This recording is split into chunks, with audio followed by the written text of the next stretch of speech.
चला तर आज आपण आहे ना आंबट चुक्याची आणि शापूची अशी मिक्स भाजी बनवणार आहोत। त्यासाठी मी एक गड्डी शापूची घेतली आणि एक गड्डी आंबट चुक्याची घेतली। तर ही भाजी आता आपण निवडून घेऊ। ही भाजी निवडून झाली। आता मी शापूची अर्धीच गड्डी घेतली, आंबट चुक्याची एक गड्डी आणि शापूची अर्धी गड्डी घेतली। जेव्हा आपल्याला मिक्स भाजी करायची ना तेव्हा शापूचा फक्त पालाच घ्यायचा, मागच्या काड्या नाही घ्यायच्या कारण त्या शिजल्या जात नाही त्याच्यामध्ये। आता ही भाजी ना आपण बारीक कापून घेऊ।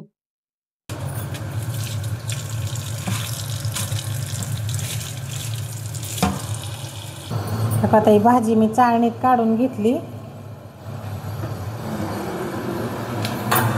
आता ही शापूची भाजी पण आपण धुवून घेऊ एकदा।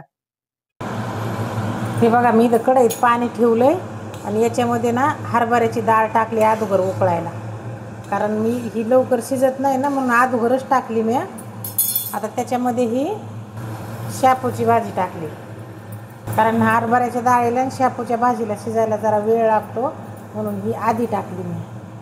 तोपर्यंत आपण आता हे चुका बारीक कापून घेऊ। हा आता हे चुका पण मी कापून घेतलाय। आता हा चुका पण याच्यात घालू आपण।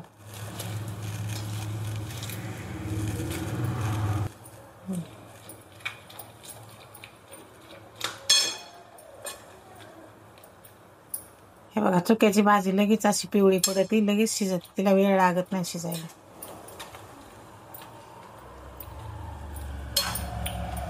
आता याला आपण 15 मिनिटं शिजून देऊ। आता आपण तोपर्यंत आहे ना शेंगदाण्याचं कूट करून घेऊ। एवढे शेंगदाणे टाकले तर, पण शेंगदाणे बारीक करतानाच आहे ना त्याच्यामध्ये लसूण टाकायचं, म्हणजे काय होतं शेंगदाणे लय बारीक होत नाहीत, असे जरा जाडसरच वाटायचे। आता आपली भाजी पण शिजून झाली। आता हे आपण याच्यात टाकून घेऊ। हे बघा असं मोठं जरा जाडसरच वाटायचं, हे दाताखाली आलं ना खाताना खूप छान लागतं।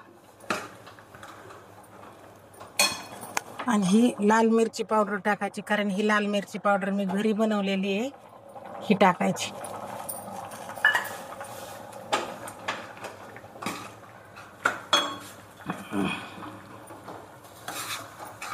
हे बघा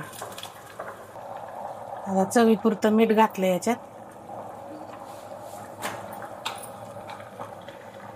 आता ही भाजी खाली राहते आणि पाणी वरती येतंय ना, याच्यासाठी आता याच्यात आता हे एवढं बेसन पीठ घालायचं, आपण पाण्यात कालून घ्यायचं।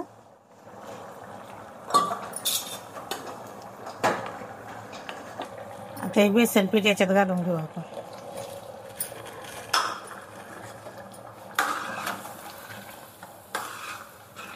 आता एकदम मिळून आली, अशी छान मिळून आली। आता पाणी एक आणि भाजी एक होणार नाही अजिबात। आता याला 5 मिनिटं शिजून देऊ आपण। त्या चमच्यात मी लसूण टाकलाय कट करून बारीक, आता याच्यात तेल घालू आपण। हे चांगलं कडून द्यायचं। आता लसूण काढलाय लालसर, आता याच्यात थोडी मोहरी टाकायची।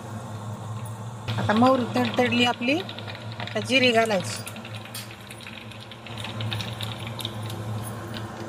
आता गॅस बंद करायचा आणि ही फोडणी अशी वरून द्यायची बाजूला। बघा छान तडका बसला भाजीला।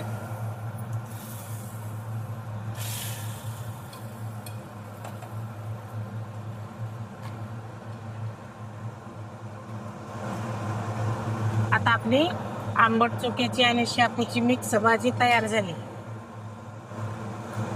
अशा पद्धतीने एकदा नक्की करून बघा। आणि व्हिडिओ जर आवडला तर आमच्या चॅनलला लाईक करा, शेअर करा आणि सबस्क्राईब करा।